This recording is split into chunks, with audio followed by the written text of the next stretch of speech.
Excellent. Welcome to the Missouri Association for College Admissions Counseling Virtual College Fair. Thank you for joining us. A few housekeeping announcements before we get started.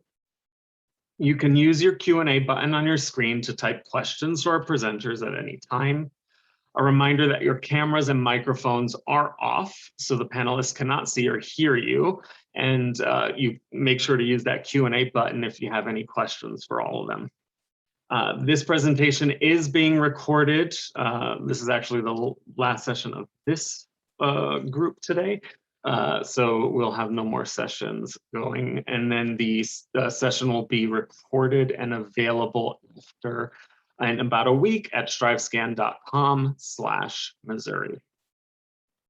And now I will hand it off to our first presenter, Vera from Texas A&M University at Galveston. Howdy. Here at Texas A&M University at Galveston, we say howdy. So I'm really glad you guys can come out tonight and hear about what we have to offer here along with my other colleagues in the field. So here's an overview of our beautiful campus here in Galveston, actually Pelican Island. So we are connected by a bridge to Galveston Island. So you have to literally cross two bridges to get to us. You cross the Galveston Bridge to get into Galveston, and then here along, right here is the Pelican Island Bridge that you would cross to get onto our beautiful campus that you see. Here to the right is where our boat basin is. Because the ocean is our classroom, you'll see many of our students there, whether it's engineering or marine transportation, the captains of the ship, or the cadets. You'd see many of our students here. Galveston is a beautiful place. A&M, we have great for seafood.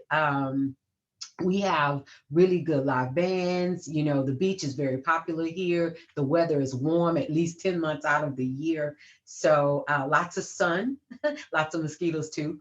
But we are very small. There's 2,300 undergraduate and graduate students here on campus at any given time. And so that's about a 16-to-1 student faculty ratio. So we have 13 undergraduate degrees, and the ones here with asterisk by them are the ones that are license option. License option is usually what a student would choose if they want to captain their own vessel. So that can be used for commercial reasons, for entrepreneurial reasons. It could be used for research. We have some popular degrees. Marine transportation is one, marine biology is another. We also offer pre-med, pre-dental, pre-health. So marine biology, here you have where we study from the whales to the smallest microorganism, including seaweed and coral. And marine biology, we're going to put you in the water from the very beginning. You're going to always study the environment and what's going on. And so, and then we have marine fisheries. Marine fisheries and marine biology are the two degrees that you can get separate at the same time. Marine fisheries, you're going to culture your own fish. You are also going to be in the water with that, culture and grow your own fish in marine fisheries. So we have marine sciences. These guys are the physical side of the group. They're going to go and look at underwater caves. They're going to look at study underwater caves. The whole word just lost me. Forgive me, guys. Okay, but this is the physical side of the ocean. So then we have coastal environmental science and society. This is our environmental biology degree. Now, these guys go in and they're always studying the environment. So here we've had oil spills. We have hurricanes. We're known for hurricanes. So we're saltwater. And when the hurricane bring in all the fresh water and dump it in saltwater, that affects marine life. Here's maritime studies. These guys are into archaeological, historical, communications and politics, part of the maritime life. And then marine transportation. This is the guys that are interested in, as I said earlier, about captaining your own ship. We are one of 6 schools that have unlimited tonnage. And so in the US, And so when you come for your third mate slice here, you can captain any vessel, no matter what the tonnage is. These are our marine engineering guys. These are the guys that go in and fix the ship when it breaks down. And so we need them. Diving is another popular minor with this degree.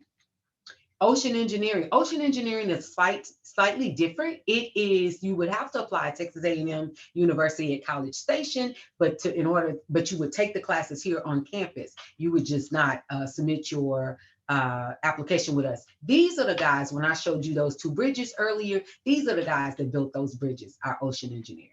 So here's some more popular minors: marine biology, diving, maritime business administration. We have the 3+2 program here, where you can earn your bachelor's in 3 years and your master's in 2. So in 5 years, you'll have a bachelor's and a master's, forgive me. So we are test optional through spring 2022. We don't have any information as far as fall 2022, but if you're looking for scholarships, I highly encourage you to submit those ACTs, SATs. They are merit-based. They will help you along with scholarships. We have a hard deadline of May 1 for fall 2021. If you are transfer, your deadline is June 30th. And we will be accepting applications. You have to have the application in. You got a little more time after that to get your documents in, but your application must be in.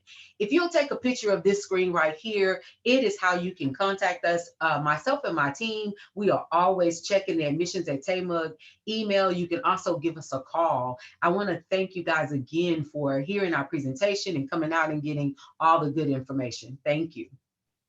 Excellent. Thank you so much, Vera. All right, next we have University of Utah, Mariah.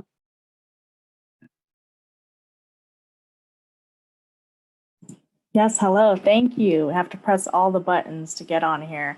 But my name is Mariah Johnson. I'm an admissions counselor for the University of Utah. Let me pull up this presentation real quick.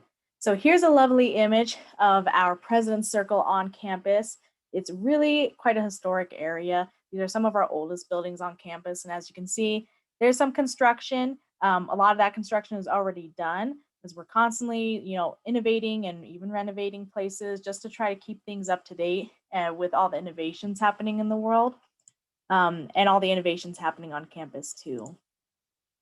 Now, some quick, fast facts about the U. We are located in Salt Lake City, which is the state capital, and we actually have a second campus location in Incheon, South Korea. So that is our Utah Asia campus. And you do have the option to study abroad there for a semester or a year, maybe, if you'd like. We are considered a big school. We have over 24,000 undergraduate students, about 8,000 more graduate students. So we are quite a large institution, but that really allows us to offer a lot of different things, over 100 different majors, lots of research opportunities too.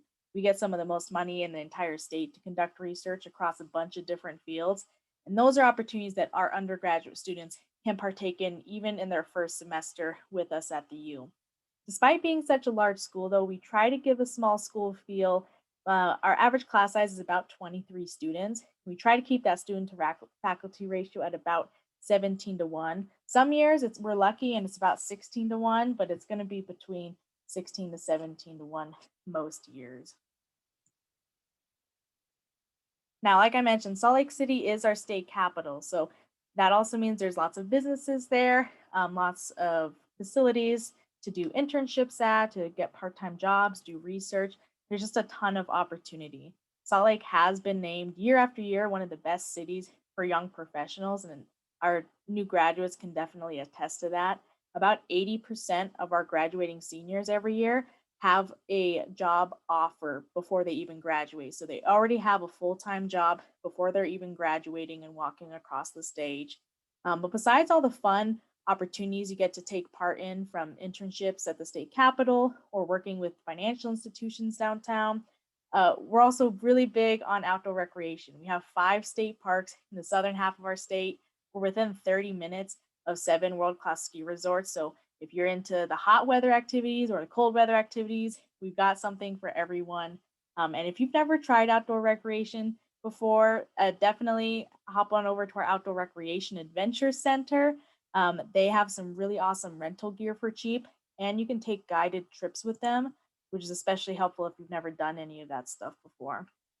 I would also be remiss not to mention that we are part of the Pacific Athletic Conference, or the Pac-12. So you might know some big names from the conference. We're kind of one of the newer names, so we're not quite as big, but you can also really think of this as an academic conference in a way, because for us to even be invited to join the Pac-12, we really have to achieve a certain academic standard that really matches that of our partner institutions, so that the quality of education you expect at other Pac-12 schools, you could also expect at the University of Utah.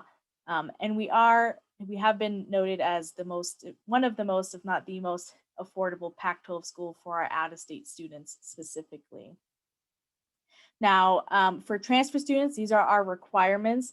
Our application is just on our website, admissions.utah.edu. If you're hoping to apply for this upcoming fall 2021, you can still apply through July 15th. You just want to get that application in sooner rather than later. And you also want to submit your official transcripts from any college you've attended. Even if all your credits are accepted at one school, you got to get them from all the schools.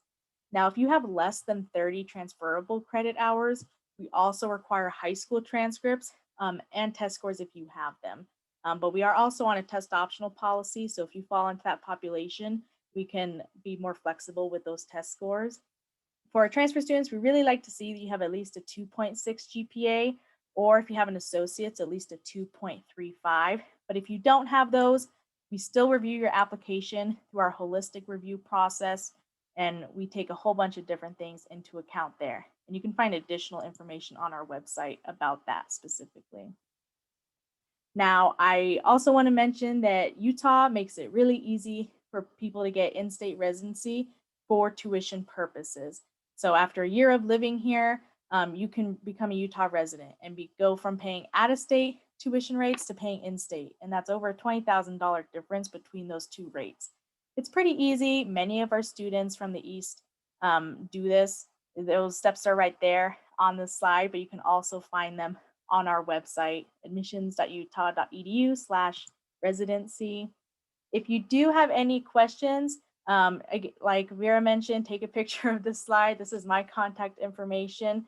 You can set up virtual or phone appointments with me, and I'd be happy to meet with you all. But other than that, thank you, and I hope you all enjoy the rest of the presentations. Excellent. Thank you so much. Next, we have Kay from Prescott College. I'm gonna go ahead and share my screen.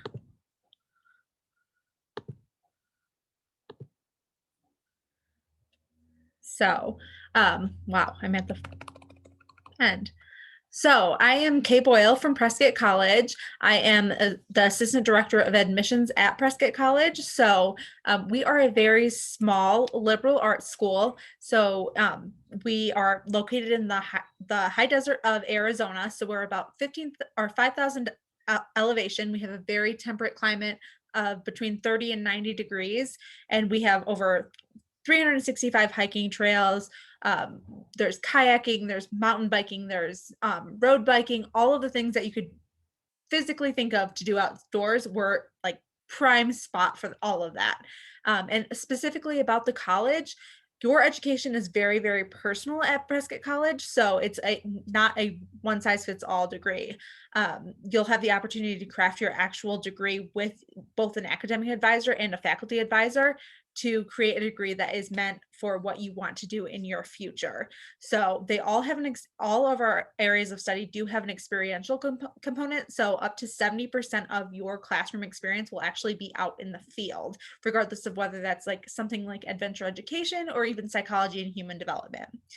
Moving on to our areas of study, we actually have 12 areas of study. Like I mentioned, adventure education, psychology and human development, but we also have other majors like education. And then one of our newest ones that has recently just come in is social justice studies.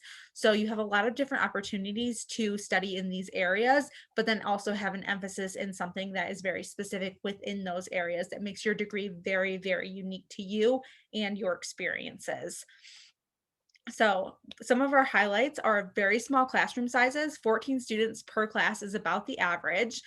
We actually have a running joke on campus that we have more vans than we do classrooms. And that is actually true because so much of our education actually takes place in the field that we want those 14 students to be able to ride with one faculty member in our 15-person vans and get out into the field and get the experience that they want and need. We have an intensive orientation program. So we have two options, both wilderness or community-based options. Wilderness, both of them are 4-week programs. Wilderness, you prep for 1 week, and then for 3 weeks, 21 days, you go out into the backcountry of Arizona and hike and camp for 3 weeks while you're also doing presentations and learning about yourself and learning about Prescott, really getting to know yourself as a student, getting to know yourself in the community, all of those things. Community option, that is actually a lot of volunteer experience. You stay on campus in our Prescott dorms, and then have the volunteer opportunities, and then you'll also go on some day trips. We do have a unique schedule, very, very unique, especially given COVID this last year. We have a 4x4 block schedule, which means you're taking one class for 4 weeks, and then you do that 4 times in a semester. Either you do that, or you have a 4-week class, a 4-week class, and then an 8-week class. There's a lot of different variations of this 4x4 block schedule depending on your classes and if you're traveling abroad, doing some of our domestic exchanges, any of those kinds of things. But we do have that 4x4 block schedule that makes it really unique and very intimate in the classroom. So like I said, orientation, it does promote student success and it builds community. So like I mentioned before, there's a 21-day backpacking in the Arizona backcountry. Some of those days you're going to be traveling 3 miles. Some days you're going to be traveling 1 mile upstream. Some days you're going to stay in place and have a solo day where you meditate or read, do yoga, any of those things. Connect yourself to the environment, connect yourself to the college, connect yourself to yourself even more. The community orientation, they are service projects, and then there's day trips around Arizona. So if you have a family or you have any other obligations in the Prescott area, then that community orientation is really meant for you so that you can stay and handle all of your commitments all at once. And then we also do have a pilot program that's coming out that is a hybrid between the community and the wilderness-based orientation, where you actually get a little bit of taste between both of them. That's starting in this fall 2021. So I can give you more information once that actually happens. Some of our sample classes are Grand Canyon semester, where it's self-explanatory. You're spending a semester in the Grand Canyon and learning about all of the different ecological systems and community systems there. Conservation biology, sea kayaking, where you're going to be down in Keno Bay, Mexico, actually experiencing sea kayaking on the Pacific Ocean. And then some of our other classes, like if you're an education major, foundations of education, and then, if you're doing environmental studies, environmental politics. We do have on-campus housing, which we are LEED Platinum certified, which is the most sustainable certification that you can actually acquire. We have multiple options available either through our village townhouses, or we have also something called Cs, which are our campus cottages. All students are welcome, transfer, returning, new students, all of them. Service animals are welcome, and we do offer free parking, which is really unique for schools. So you just have to register your parking and then you have it for the year. Finally, our tuition and fees. So the one semester is $16,488. With the orientation fee, you will have that one-time fee regardless of whether you're coming in as a transfer student or anything else, which is $1,195, and the rest of the fees will be staying the same consistently throughout all of your other semesters, unless you're taking a course that does have a course fee. If you're going down to Keno Bay, Mexico, or if you're going to our center in Kenya or studying abroad, you might have a course fee that otherwise contributes to your tuition and fees. We do have the same tuition and fees for our in-state and out-of-state students, and we do have a very hefty scholarship package. So our scholarships, like I just mentioned, for transfer students, they're up to $19,000 per year. So that means for 4 terms or 6 terms that you're there, you will be getting up to $19,000 per year to attend Prescott College. So that cuts basically the tuition in more than half. For all of our students, we do require an essay, which is 2 to 4 pages, transcripts from all of the institutions you have attended. If you have more than 60 credits, you only have to go for the college transcripts and not your high school. A self-reported GPA is completely fine for making that admissions decision. Unofficial transcripts are acceptable too until upon enrollment, where you will have to submit your official transcripts and then an academic reference. Our application is free and it's available through our website or through Common App. Finally, that is my contact information. So please, please, please feel free to screenshot that or take a picture of it. And you can always reach out to me at kboyle@prescott.edu with any questions that you may have. Thank you.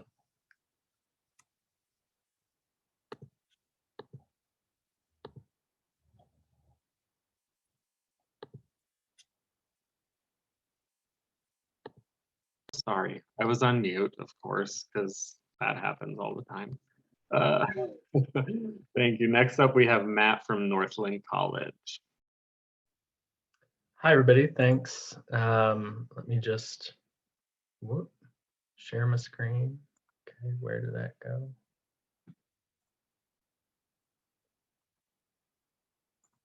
Alrighty. So Northland College.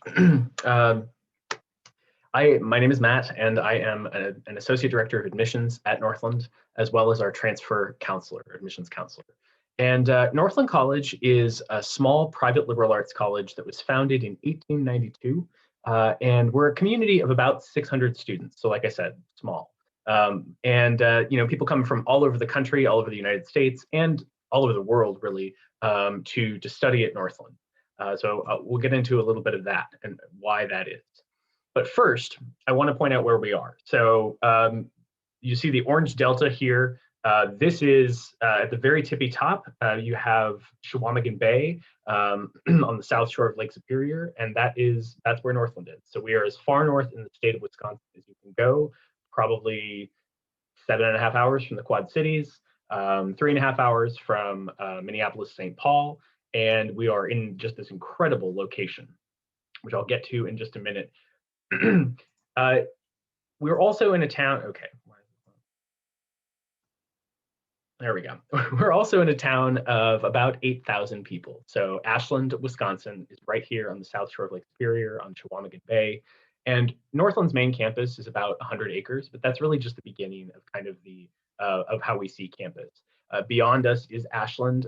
So here you see campus sort of in the foreground with the stadium, and then behind in the midground is Ashland, where you have all sorts of charming little shops, restaurants, thrift stores, a co-op, a bakery, movie theater, biking trails, hiking trails, all sorts of things. And then, of course, a harbor full of boats and the largest freshwater lake in the world, less than 10 blocks from Northland's campus itself.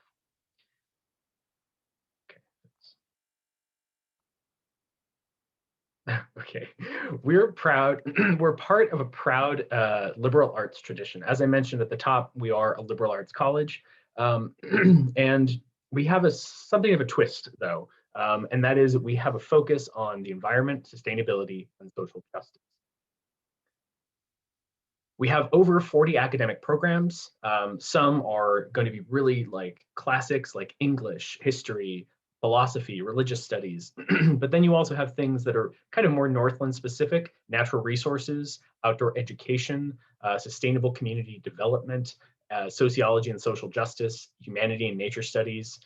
We also have a new major in climate science and a minor in climate change studies. So we have a lot of emphasis on that sort of academically. We're also a Division III school, so if you play a sport and you want to do it at a slightly less intimidating level than a Division I institution, we have 14 varsity sports, and almost 40% of our students are also varsity athletes. So it's a very active population of students. And as I mentioned, we have an emphasis on the environment, sustainability, and social justice. And this is something we actually adopted roughly 50 years ago, right a year after the very first Earth Day, and happy Earth Day, by the way.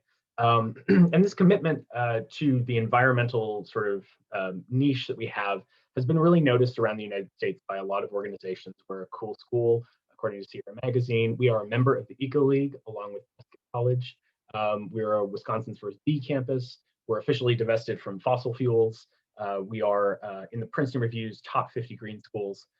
So a lot of accolades for that niche element that we occupy. But I think one of the really important things to know about Northland is the sense of community. Because we're smaller, we have ample opportunities for students to get involved. We have 20 clubs, 3 student publications, a gear rental outpost, plenty of events throughout the year, although it was a little bit wonky with COVID this time around. But this is the kind of place where you are going to walk down the sidewalk and you'll see people who you don't even know who will smile at you and say hi. And you're going to get to know your professors on a first-name basis. Our class sizes are on average about 15 students, and our faculty-student ratio is 10 to 1. So you really do get to know the people around you. In addition to that, we are less than a mile from the largest freshwater lake in the world. At roughly 350 miles long, this is a lake that's about the size of North Carolina. So it creates its own weather patterns. It has, you can see in this photograph, these are the Apostle Islands, which is this beautiful protected national lakeshore full of pristine wild land. And that really helps, that location helps drive an experiential focus on learning. So over the last 130 years, we've really leaned into this idea of hands-on experiential opportunities. So for instance, biology majors, natural resources majors spend countless hours in the field.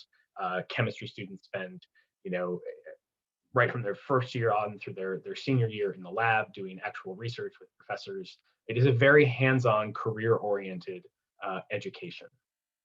And that means that there are a lot of really good outcomes. So 90% of our graduates are employed or in graduate school within 6 months of graduation. If you transfer in with your associate's degree, the likelihood that you're going to graduate in those just additional 2 years is about 99%.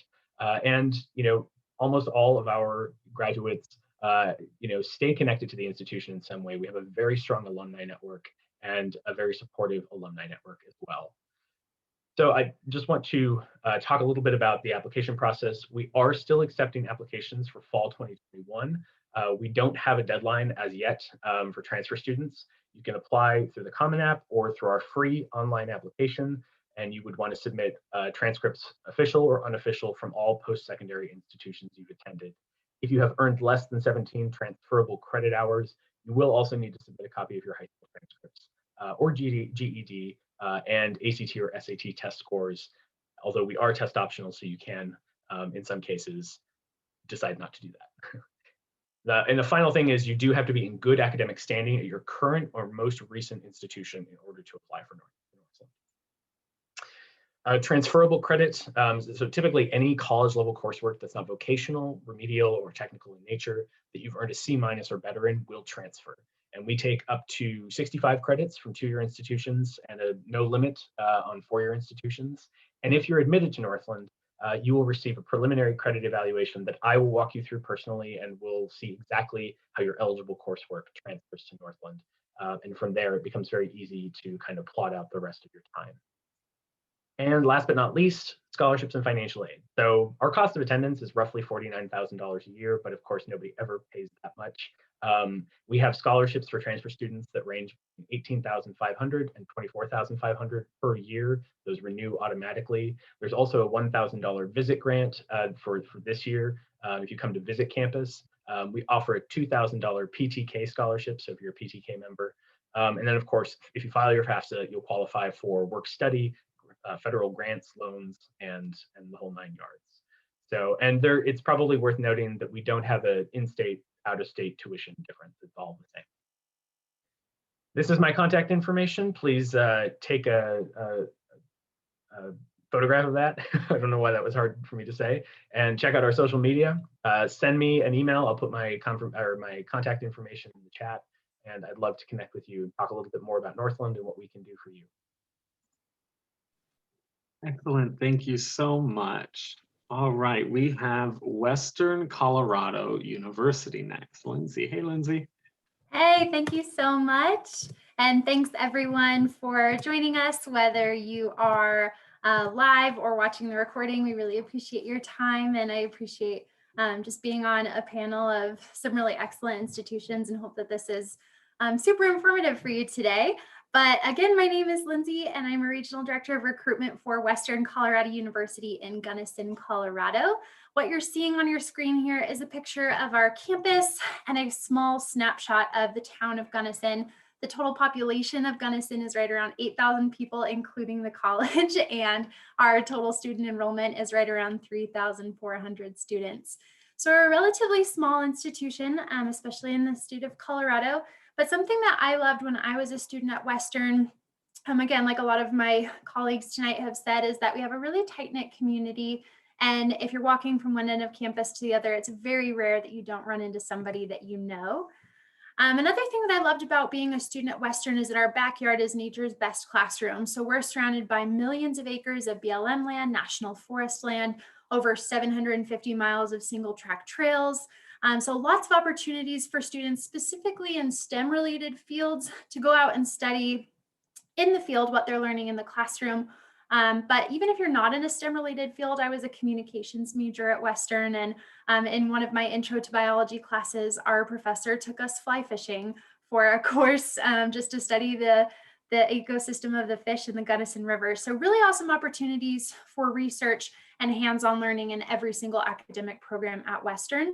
We also have 50 clubs and organizations on campus, and we're located about 30 minutes away from 2 different ski resorts. So lots of things to do both on and off campus as well. Something else about having a smaller campus is that our average class size is 17 students. You will never sit in a lecture hall on Western's campus. All of our class sizes are smaller than 60 people. But again, our average class size is 17. The smallest class that I had at Western was 8 students. So again, a lot of opportunity for one-on-one engagement with your professors and your peers as well. As far as cost and financial aid goes, our out-of-state tuition is right around $18,600 per year, with the total overall cost, including tuition, fees, room and board, everything included, is just over $32,000 per year.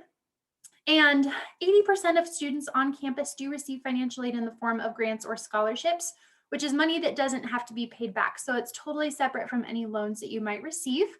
We do have some automatic scholarships for students, specifically for transfer students. If you have at least a 3.0 GPA, you'll automatically receive at least $4,500 per year to attend Western, and that can go up to $7,000 per year depending on your GPA. We are test blind for those scholarships, so all we need is your GPA from your current institution. We also have what's called our Central Plains discount, and so that's basically 150% of in-state tuition. It's very similar to a WUI program, but we do offer that for students at Western. We have a common scholarship application, which is one scholarship application that applies you to over 40 different scholarships on our website. We have program-based scholarships you can apply for. And we also have a first-generation scholarship where if you are a first-generation college student, you automatically get $500 per year to attend Western. But every single student on campus is automatically considered for that merit scholarship as well. As far as different services that we offer for students, this is certainly not a comprehensive list. Just some things that I like to mention. We do have an academic resource center that houses our disability services, academic advising, career services, study abroad, the office of the registrar. So a lot of really great services within that specific office. But every single transfer student that comes to Western is automatically paired with an academic advisor to make sure that you're getting registered for the correct courses your first semester at Western. Then once you get into your future semesters and get more into your major specific courses, you will be assigned or get to choose a faculty advisor that will work one-on-one with you for the remainder of your time at Western. And I'm actually still in contact with my faculty advisor from Western, and I think they're just somebody that's really great to have in your corner for quite some time, even after you graduate. We also have a math tutoring center and a writing center. So if you ever have questions on your math homework or want help looking over a paper, you can bring those into those centers. We have an EPIC mentorship program. So every freshman and transfer student that comes to Western is automatically paired with an EPIC mentor. And these are current students who are sophomores through seniors, and they have been really involved on campus. They kind of know the ins and outs of a lot of these different services on campus. They can help with tutoring, that type of thing as well. But they're just a really great resource for you as you transition to Western. And then they're a friendly face for after you get to campus as well. We also have free mental health counseling for every single student at Western. And that's a really big emphasis that we have on campus as well. If you are interested in visiting campus, we would love to have you. We are open for in-person campus tours. If you can't make it to campus right now, that's totally fine. We also have a virtual option on our website. But if you want to engage with us further, you can check out all of the events we have coming up at western.edu/recruitment events. And we are still accepting applications for the fall. We are test optional for the fall of 2021. You can use the code GOWESTERN2021 to waive your $30 application fee. And here is my contact information. Please feel free to call or text or email anytime questions come up, and I'm more than happy to chat with you at any point. Have a great rest of your day and go Mountaineers. Excellent. Thank you so much, Lindsay. All right, I welcome all of our presenters to turn on their cameras now, and we can do a short Q&A for everyone so we can get to know a little bit more about you all and your schools. So I'll start off with the question of, and any of you can answer, you can unmute yourselves and answer, what advice would you give someone going through the transfer process? So I'll go first. I love transfer. Two of the things that I would give for the transfer process is be early. That's very crucial when you're transferring. You gear your mind, give the transfer timeline, yourself a timeline of at minimum of a year to transfer. And then look at the degree plan. As soon as you start studying at the community college or dual credit, take a look at the university degree plan so you can put yourself in that pathway, not taking extra classes. Instead of taking an art, you might want to take that pre-calculus class or that college physics. Anyone else want to add to that? Yeah, I'll go second. Mhm. Definitely get in touch with your counselor, your admissions counselor for the school that you're looking to go to. And, you know, most of us are very qualified to look at your transcripts and see exactly what classes are going to transfer and where they're going to transfer in your degree plan. So we can give you a comprehensive view of exactly, you know, what classes are going to transfer and where they're going to transfer to in your degree plan. So it gets you a good idea of, okay, am I going to be there for 3 years? Am I going to be there for 2 years? Just where you're at, you know, all of that. So definitely get in contact with your counselor as soon as possible. We are more than happy to help. That is our job and we love it. So. Perfect. Anyone else? Well, yeah, this is kind of an obvious one, but make sure to visit campus.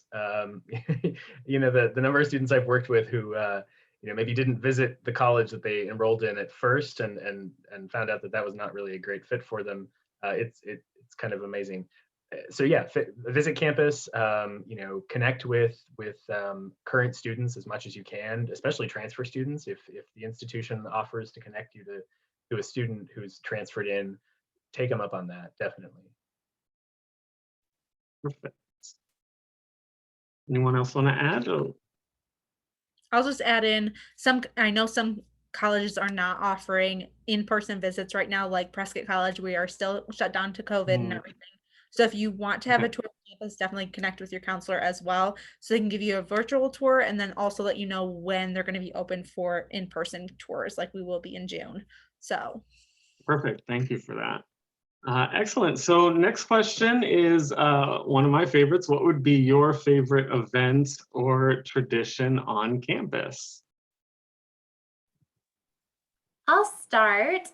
So my favorite tradition on Western's campus is that every year for homecoming, we have a mountain rescue team that goes up and they hike up to W Mountain, and we have one of the largest collegiate emblems on the side of a mountain in the United States, which is kind of weird.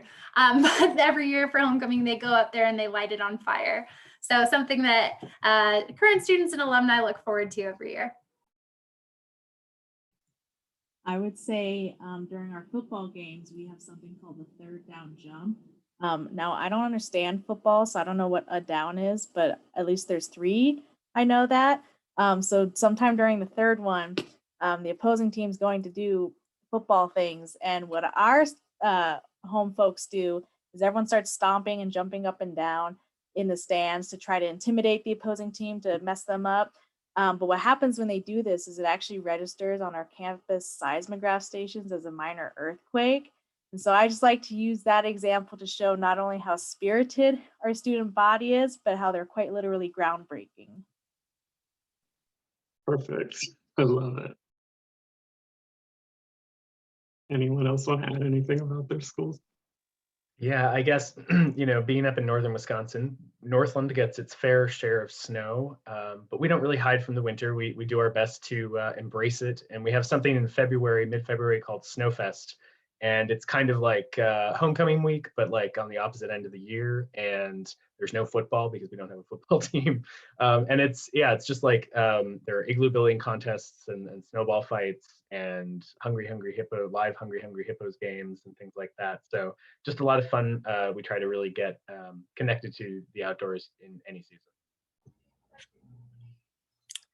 And I'll add, so every Wednesday on our campus, when it's not COVID, actually, we do have a community lunch that all the staff, faculty, and students are invited to for free. And it's soup and mac and cheese and bread and all the comfort foods. So for an hour and a half, you can actually communicate with, different student organizations and faculty members just on like a social level, staff members, and really get connected with other people in the community and eat really, really great food because our cafe is one of the best restaurants in town. So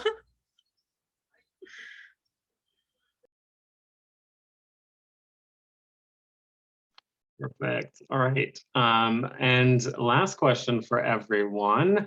You can give us an interesting or fun fact about your school. I'm more than willing to start with this. So our campus is not the typical college campus. Most of our buildings are sustainable focused. So we actually repurpose all of our buildings except for 2 on campus. But where our Crossroads Center is, which is our library and some of our classroom spaces, it was built on top of a psychiatric hospital that was burned down in the 50s. So for our flower areas and everything, you can actually see different sculptures that had been broken down with the all of the brickwork and everything. So there are creepily but kind of cool baby faces and baby hands that are actually on our flower beds. That is just a very cool, like I said, very kind of creepy but unique. Definitely creepy, but I love it. Thank you for that. Anyone else want to contribute?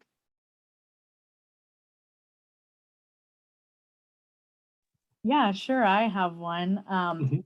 Kind of a fun fact about our campus, if you're like an environmental nerd, which sounds like some folks are here. We have one of every tree native to Utah planted on our campus, and we are the state's arboretum campus, which is a fancy way of saying we have one of every tree native to Utah. So we have a couple campus gardens, and it's a really cool place to, find some shade and try not to get stung by bees. Yeah. Perfect. So I intentionally wasn't trying to go behind Kay. That's funny. Waited that one out. Perfect. So on a more normal note, Texas A&M University at Galveston was originally a military and all-male school. They actually didn't even let women in until the 60s. And it was Colonel Rudder, who's, we have a vessel named after him. He was the one that fought for that on a provisional basis. Now women can come into Texas A&M just as much as the men, and the rates are soaring. Perfect. I love it. Lindsay? Yeah, I'll go back on the environmental track of fun facts. But Western has 2 greenhouses and a garden on campus, and much of the produce that's served in our cafeteria is actually grown right on campus. So sustainability is really important at Western as well. Excellent. Love it. And I guess I have to contribute my environmentally sort of focused thing. So yeah, we also have a lot of our produce from our gardens go into our campus cafeteria, but then we also compost all of the food scraps from our cafeteria, the residence halls, and also the local hospital, the local schools, and people can just bring buckets of compost. So we have this massive industrial composting facility that is student run, and all of that delicious compost goes back out onto the gardens, which of course, it's a cycle. Big tomatoes on that, big cucumbers. We use compost. I like to add just one thing about A&M, I guess that's all the other environmental geeks. So we're big on seafood here in Galveston, right? And here on our campus is a center that controls all the oysters that come into the Gulf to make sure they are safe for consumption when they go out. So love that. Excellent. Awesome. Well, that wraps up the time that we have for today. Thank you so much to our panelists and for you all for sticking with us. And when you close this window, there will be a short 4-question survey. You can provide any feedback. We'd appreciate it. And this recording will also be available at strivescan.com/Missouri and along with other session recordings. Perfect. So thank you everyone for joining us, and you all have a good evening. Take care.